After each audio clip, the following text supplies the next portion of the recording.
Programming in सी के कुछ basic codes हम अपनी पिछली वीडियो में कर चुके हैं। लास्ट वीडियो में हमने देखा था कि एडिशन, सब्ट्रैक्शन, प्रोडक्ट और डिवीजन के कोड हमने सी में कैसे बनाए थे, और साथ ही हमने उस वीडियो में ये भी डिस्कस करा था कि अगर मैं कोई मैथमेटिकल फॉर्मूला लगाऊं तो मैं उसे कैसे सॉल्व कर पाऊंगा।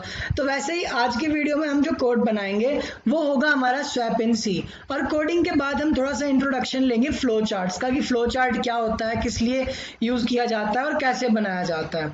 तो चलिए शुरू करते हैं। तो शुरू करने से पहले मैं बता दूं कि स्वैप का मतलब होता है ए की वैल्यू बी में ट्रांसफर हो जाए और बी की वैल्यू ए में ट्रांसफर हो जाए, तो वो होगा स्वैप। तो ये हम करेंगे अपने आज प्रोग्रामिंग इन सी में। तो चलते हैं टर्बो सी की स्क्रीन पे। तो आ गया हूँ मैं टर्बो सी की स्क्रीन पे, और टर्बो सी की स्क्रीन पे आके मैंने हेडर फाइल्स लगा ली हैं और एक मेन फंक्शन स्टार्ट कर दिया है इंटीजर मेन नाम से। तो इसमें मैं वेरिएबल ले लेता हूँ जिनके साथ हम स्वैपिंग करेंगे। तो दो वेरिएबल ले लिए मैंने, ए और बी, इन पे हम करेंगे स्वैपिंग। तो स्वैपिंग जो होती है वो हमारी दो टाइप की होती है। पहली है बाय थर्ड वेरिएबल, मतलब ये दोनों वेरिएबल अपनी वैल्यूज एक्सचेंज करने के लिए एक तीसरे वेरिएबल की हेल्प लेंगे। और एक और सिस्टम होता है विदाउट थर्ड वेरिएबल, और ये दूसरे मेथड में हम क्या करेंगे, और दूसरा होता है कि बिना तीसरे वेरिएबल की हेल्प लिए हम अपनी वैल्यूज चेंज कर लेंगे। तो देखते हैं कैसे होगा। तो पहले हम करेंगे with the help of third variable. Third variable मैं यहाँ पे ले लेता हूँ सी को। अब मैं क्या करता हूँ, पहले क्लियर स्क्रीन लगा देते हैं और ए को वैल्यू असाइन कर देता हूँ 56 और बी को वैल्यू असाइन कर देता हूँ 78। तो ए और बी की वैल्यू हमने इनिशियली जो दी हैं वो ये हैं, लेकिन अब मुझे कुछ ऐसा काम करना है कि ए की वैल्यू हो जाए 78 और बी की वैल्यू हो जाएगी 56। तो देखते हैं वो कैसे होगा। तो स्वैपिंग करने के लिए मैं क्या करूँगा, जो मेरा तीसरा वेरिएबल है सी, मैं क्या करूँगा, उसे वैल्यू दे दूंगा ए की, एंड एक टाइम पे एक वेरिएबल में ए की वैल्यू स्टोर होती है। तो इस लाइन से पहले ए की वैल्यू थी 56, लेकिन इस लाइन पे आते ही 56 वैल्यू सी की हो गई ए के पास। अब मैं क्या करूंगा, ए को वैल्यू दे दूंगा बी की। तो इस लाइन पे आते ही ए की वैल्यू क्या हो गई, 78। एक टाइम पे एक वेरिएबल एक ही वैल्यू रखेगा। अगर उसमें कोई दूसरी वैल्यू डालनी चाहोगे तो पहले वाली वैल्यू को वो इरेज कर देगा। तो पहले वाली वैल्यू हमने पहले तो वो सी में डाल दी, देन हमने ए के अंदर स्टोर करा लिया बी की वैल्यू जो थी 78। अब बी को चाहिए ए की वैल्यू। अब ए की इनिशियल वैल्यू किसके पास है, सी के पास, तो मैंने बी इक्वल टू सी कर दिया। तो इन दिस वे हमें रिजल्ट क्या मिलेगा कि ए के पास वैल्यू चली गई 78 और बी के पास वैल्यू चली गई 56। तो अब मेरी वैल्यूज जो है वो इंटरचेंज हो चुकी है, स्वैपिंग वाला काम हो चुका है। तो अब मुझे बस इसे प्रिंट करा लेना है। तो प्रिंट कराने के लिए मैं यूज करूंगा प्रिंट एफ फंक्शन, और सिंपल ए इक्वल टू एक इंटीजर वैल्यू है तो %d, and b equals to also एक यहाँ पे सॉरी v प्रिंट हो गया, b इक्वल भी एक इंटीजर वैल्यू है तो %d। तो अब ये दो वैल्यूज हमारी प्रिंट करा लेनी है, पहले ए की वैल्यू देन बी की वैल्यू।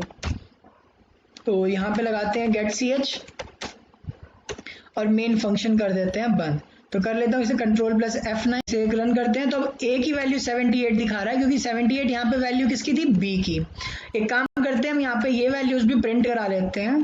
तो प्रिंट एफ,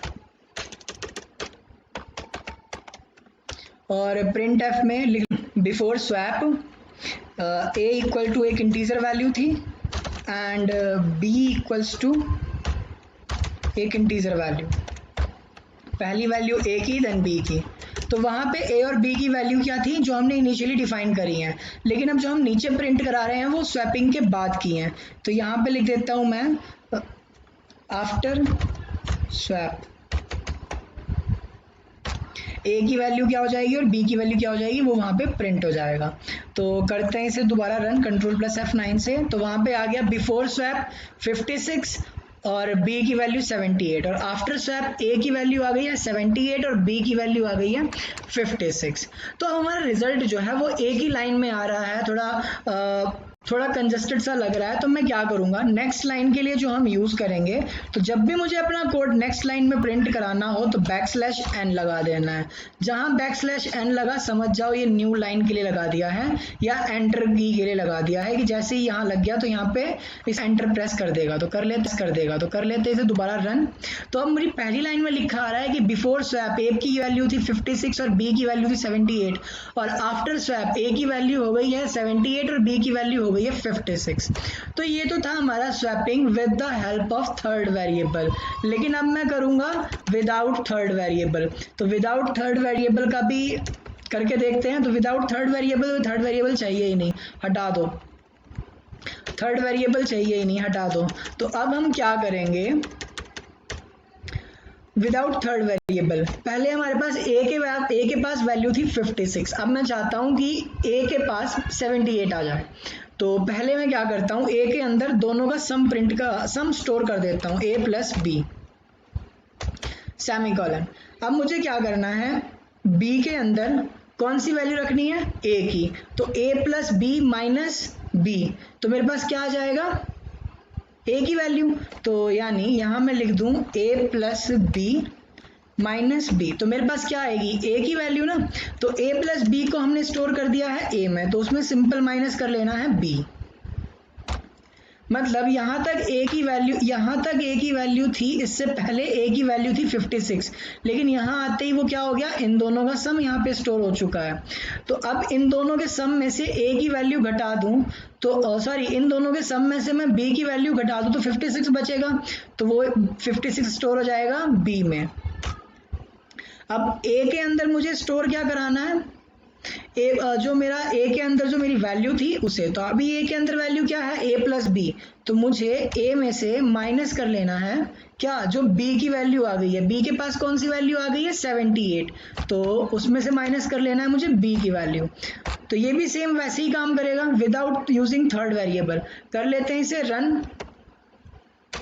कुछ एरर लगा दिया, हाँ मैंने यहाँ पे सेमीकोलंस नहीं लगाया और यहाँ का कोमा नहीं मिटाया, एक यहाँ पे सेमीकोलन। तो कंट्रोल प्लस F9। तो अब भी देखो मेरी जो वैल्यूज हैं वो स्वैप हो रही हैं। बिफोर स्वैप वो a की वैल्यू 56 थी और b की वैल्यू 78 थी, और आफ्टर स्वैप वो 78 a के पास आ गया और 56 b के पास आ गया। एक बार इसे अच्छे से समझा दूं कि यहाँ पे हुआ क्या, a के अंदर स्टोर हो गया a प्लस बी यानी 56 प्लस 78। तो यहाँ नेक्स्ट लाइन में क्या हुआ, अब b के अंदर हमने क्या स्टोर कर लिया, 56 प्लस 78 माइनस b की वैल्यू क्या थी 78, तो वहां पे क्या बच गया 56। सेम ऐसे ही अब मैंने जब a को वैल्यू दी तो a को क्या वैल्यू दी है मैंने, तो a के अंदर अब क्या स्टोर करा रहा हूँ 56 प्लस 78, ये वैल्यू a के पास ऑलरेडी थी, इसमें से मैंने माइनस कर दिया 56, क्योंकि b के पास अब जो वैल्यू गई है वो है 56, तो अब यहाँ क्या बच जाएगा 78। तो ऐसे हमने अपनी वैल्यूज एक्सचेंज करी हैं, स्वैप करी हैं। तो एक बार फिर कर लेते हैं रन कंट्रोल प्लस F9 से। तो वहां पे आपको रिजल्ट दिख रहा होगा कि a की वैल्यू 56, b की वैल्यू 78 थी पहले, अब वो a के पास आ गई है 78 और b के पास आ गई है 56। सो आई थिंक आपको समझ आ गया होगा कैसे स्वैपिंग करते हैं सी लैंग्वेज में। अगर आपको ये वीडियो अच्छी लगी तो इसे लाइक करें और अपने फ्रेंड्स के साथ शेयर करें, और अगर चैनल पे नए हैं तो चैनल को सब्सक्राइब करें। Thanks for watching.